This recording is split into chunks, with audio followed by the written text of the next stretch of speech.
પાક બનાવવાના છીએ।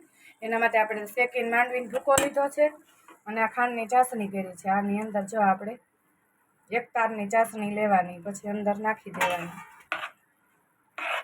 પછી સહેજ હલાવવાની। એક તારની ચાસણી લઈ એટલે સરસ પોચી થાય। આની અંદર આપણે ટોપરાનો ભૂકો છે, કાજુ બદામ છે, બધું દળીને નાખી શકીએ।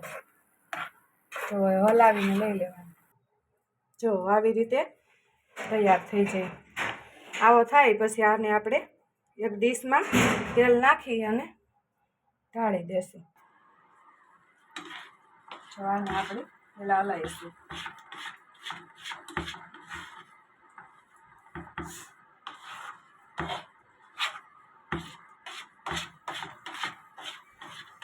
હલાવે છે પછી આની અંદર તેલ અથવા ઘી નાખી આપણે થાળીને ગ્રીસ કરી નાખશું। આની અંદર આપણે ટોપરાનો ભૂકો નાખી અને થાળીમાં પાથરી લેશું।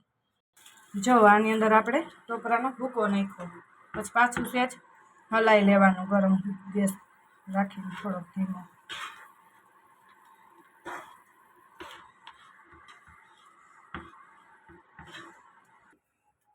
જો એક થાળીમાં ઢાળી અને એક વાટકાની અંદર આપણે ઘી ચોપડીને અને સરસ મજાનું આમ દબી દેવાનું।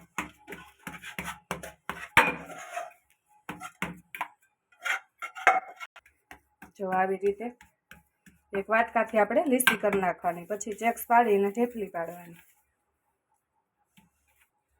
જો હવે આવી રીતે આપણે ચેક્સ પાડી અને સરસ મજાની નાની નાની ઢેફલી તૈયાર કરશું તો તૈયાર થઈ જશે આપણો માંડવી પાક।